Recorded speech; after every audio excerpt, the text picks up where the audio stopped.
Olá, alunos do quinto ano, tudo bem com vocês?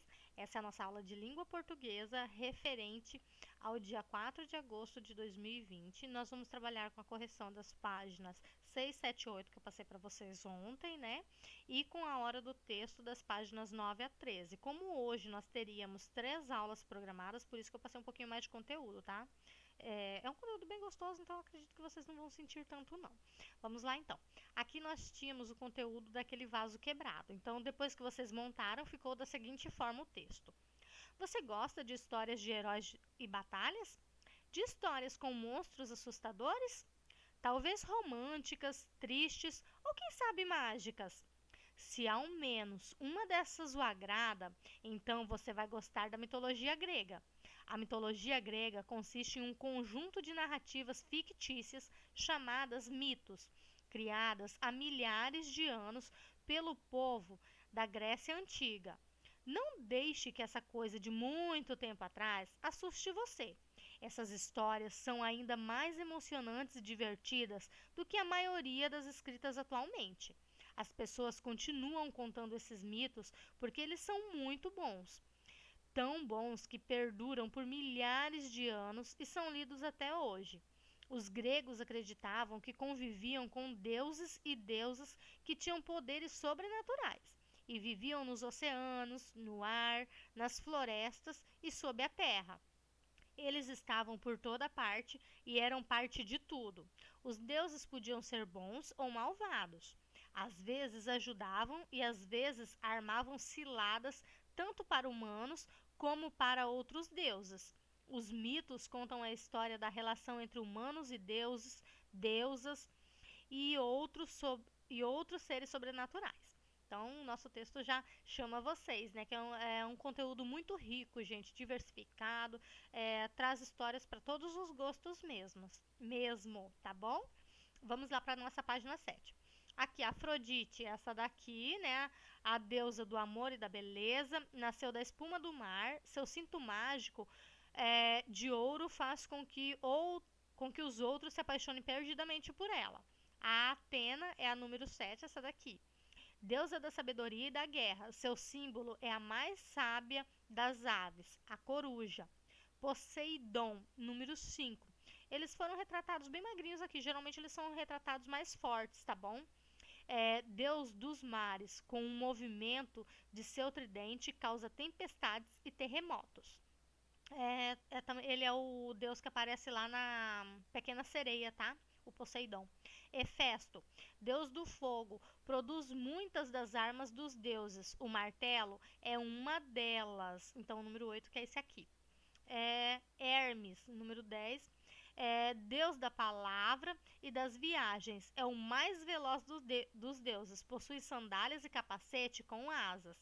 Deméter, deusa da colheita e dos grãos. Árvores e vinhas crescem segundo a sua vontade. Essa daqui, ela já até tá com os grãos aqui na mão, né? Zeus, o número 1.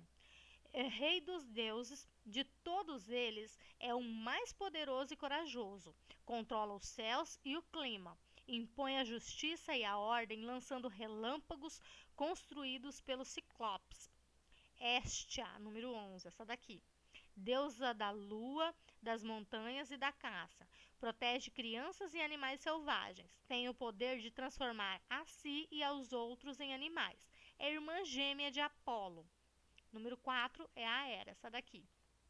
Deusa do casamento e do nascimento.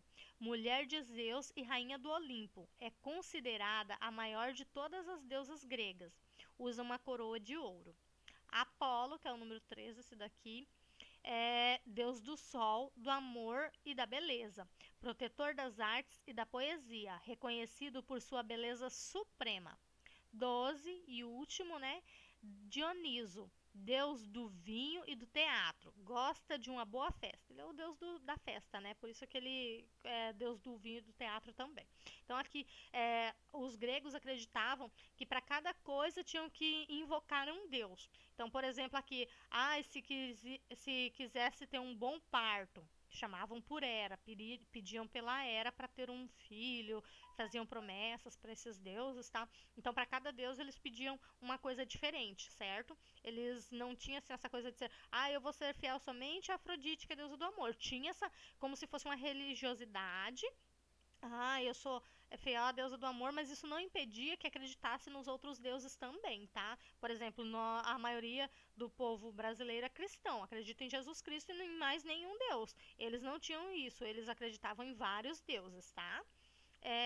Número 8, que vocês tinham que montar aqui a árvore genealógica. Então aqui nós tínhamos a Hera, o Poseidon, a Atena e o Apolo. Aí aqui nós tínhamos só que completar. Poseidon, sou um dos filhos dos dois nomes que aparecem acima de mim. Sou, portanto, filho de Cronos e Reia. Hera, Zeus casou-se 3 vezes, uma delas foi comigo. Sou, portanto, esposa de Zeus. Então, a Atena, que não tinha nada para ser completado, né, para completar, na verdade, está fácil me identificar. Surgi na segunda geração com um dom da sabedoria. Ela é a Atena, já está aqui o nome dela, né? Apolo. Encontre Artemis na árvore genealógica. Sou filho dos mesmos pais que ela. Somos, portanto, irmãos. Daphne é meu amor não correspondido. Certo? Então aqui conta um pouquinho da história deles também, tá? Vamos lá então para a página 9. Exploração e descoberta, a hora do texto, a nossa interpretação textual. Olá, não pense que sou uma intrusa. Essa daqui é a Dona Benta do Sítio do Pica-Pau Amarelo, tá, gente? Ela tá contando a história aqui. Estou aqui porque acredito que você já esteja bem animado com essa história dos deuses e deusas da Grécia Antiga. Meus netos, Pedrinho e Narizinho, também ficaram assim quando comecei a ler para eles histórias da mitologia grega. Que tal fazer esta viagem conosco? Venha, você vai gostar. Uma aventura puxa a outra. Enquanto o beija-flor das ondas se engrava os mares, Dona Benta ia derramando pingos de história na cabeça das crianças. A Grécia de hoje, meus filhos, é um dos pequenos países da Europa, com 116 mil quilômetros quadrados e menos de 5 milhões de habitantes. Só isso? Admirou-se Pedrinho. Só, meu filho. E a famosa Grécia Antiga também não foi mais do que isso. A importância de um país não depende do tamanho territorial nem do número de habitantes. Depende da qualidade do povo. Pequenina foi a Grécia em tamanho e tornou-se o maior povo da antiguidade pelo brilho da inteligência e pelas realizações artísticas. Tão grande foi seu valor que até hoje o mundo anda impregnado de Grécia. Mesmo aqui, nesse nosso continente americano, que era só bugres no tempo da Grécia, sentimos a impregnação grega. A língua que falamos está toda embutida de palavras gregas. Geografia, por exemplo, disse Narizinho, e gramática também. Quindim disse que gramática é palavra grega. E não tem conta o número de palavras de origem grega que usamos a todo instante, ou na forma que tinham lá, ou como ficaram depois das modificações do tempo. Mas não é só na língua que vemos por aqui a Grécia, é em tudo. Então, como nós já estudamos nas unidades anteriores, né, a língua passa por uma mudança. Então, muitas das palavras que nós temos atualmente são de origem grega, né, que passaram por modificações ou não, certo? Então, vamos lá para a continuação do nosso texto, porque a nossa aula vai ficar muito longa. Rumo à Grécia. No intervalo de 2 manobras do iate, Dona Benta tomou fôlego e disse: Vocês já sabem que há 2 Grécias? A antiga e a de hoje. Mas só a antiga nos interessa. Surge o problema. Como penetrarmos na Grécia Antiga? Pulando por cima da de hoje, vovó, resolveu Pedrinho com a maior facilidade. Resta saber qual dos períodos antigos é o mais interessante. Para mim foi o tempo de Péricles, disse Dona Benta. Mas, para a gana do heroísmo que vejo em meus netos, Deve ser o tempo ainda muito anterior, em que aquilo por lá era uma coleção de pequeninos reinos, de tribos em luta, de famílias poderosas. O tempo da guerra de Troia, que Homero descreve na Ilíada, e o tempo dos heróis tebanos, da viagem dos argonautas, dos monstros fabulosos como a Hidra de Lerna e outros. É exatamente o que desejamos, vovó. Mas com uma paradinha antes para a senhora regalar-se com o tal Péricles. Quem era ele? Dona Benta tomou fôlego. Ah, meu filho, esse Péricles foi um homem de tantos méritos que chegou a dar o seu nome ao século. Ninguém fala da antiguidade sem referir-se ao século de Péricles, que foi o quinto século antes de Cristo. Era um homem de grande beleza física, dessas que se aproximam da beleza olímpica. Que tipo de beleza é esse? A beleza olímpica é a que se caracteriza pela serenidade da força e o perfeito equilíbrio de tudo. Sentimos tal beleza diante das estátuas que representam os deuses do Olimpo. E que Olimpo era esse? Um monte que havia na Tessália. Que Tessália era essa? Dona Benta suspirou. Para chegar a uma coisa, tinha de dar 1000 voltas explicativas de outras. Os meninos faziam questão de tudo muito bem esclarecidinho. A Tessália era uma das partes da Grécia, a qual, como vocês sabem, se compunham de diversos estados independentes, mas unidos pela mesma língua, mesma cultura e a mesma religião. Havia a Tessália, o Peloponeso, a Elas, o Epiro, partes por sua vez divididas em pequenas repúblicas, como a famosa Ática, de que Atenas era a capital, e a terrível Esparta. Bem, continue com o Olimpo. Como eu ia dizendo, o Olimpo foi até certo período morada dos deuses gregos, porque no fim eles acabaram mudando-se para o céu. O governador supremo do Olimpo chamava-se Zeus, que era o deus dos deuses, e mais tarde virou Júpiter em Roma. Isso a senhora já nos contou na história do mundo para as crianças, 12 deuses, etc. Passo. Muito bem.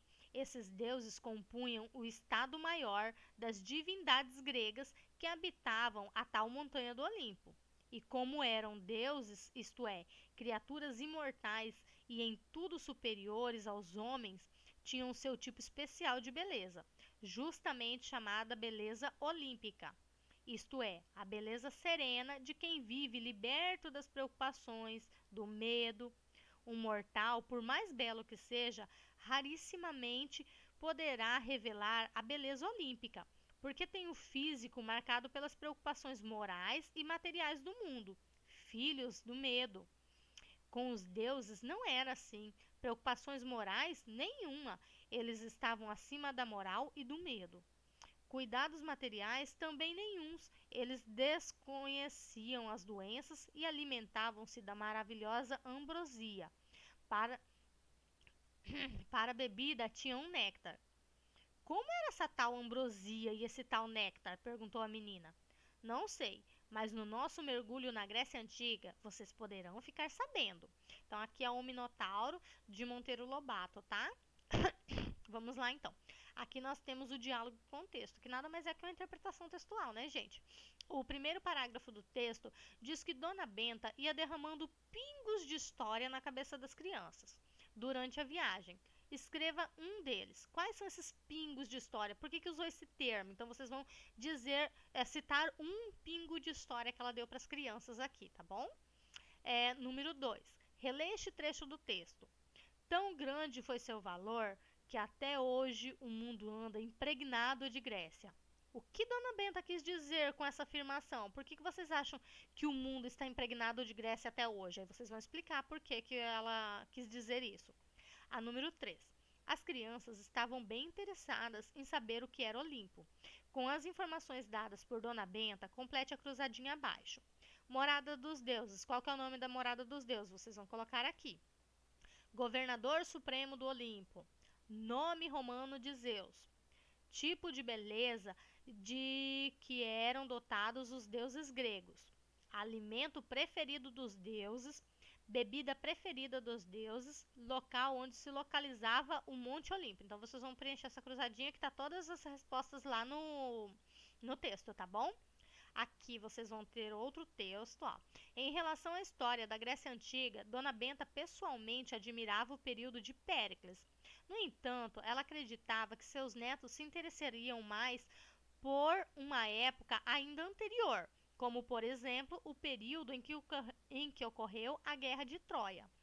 Como essa é uma história realmente fantástica, resolvemos apresentá-la a você. Eu não vou ler esse texto porque senão a videoaula ficará muito longa, tá? Então, durante a correção eu vou ler somente essa daqui. Aí eu passo a correção e leio essa daqui com vocês, tá bom? Mas é muito legal essa história, eu tenho certeza que vocês irão amar. Aí aqui as perguntas sobre esse texto aqui, tá? Já é as perguntas sobre esse. Uau, que história empolgante, hein? Explique com suas palavras o importante papel que Ulisses teve nesse episódio. Qual que foi a função de Ulisses nessa história? A letra B. Releia o último parágrafo do texto, depois explique. Qual seria um presente de grego para você? Por quê? Então vocês vão dizer um presente de grego para você e por que ele seria um presente de grego, utilizando a expressão, tá, gente? Não outro termo. Agora que chegamos à Grécia, dê um até breve para a turma do sítio. A viagem continua com sua turma e o professor. Fique atento às curiosidades que ele vai levar para a sala e depois escreva legendas para as imagens da página a seguir. Nós vamos trabalhar até aqui hoje, tá bom? Já tem conteúdo demais para vocês, não é mesmo? Já estão me xingando, tá bom? Mas eu espero que vocês gostem, façam com calma, bem trabalhadinho, que na sexta-feira eu trago a correção para vocês, certinho? Um beijo, tchau, tchau e até sexta-feira!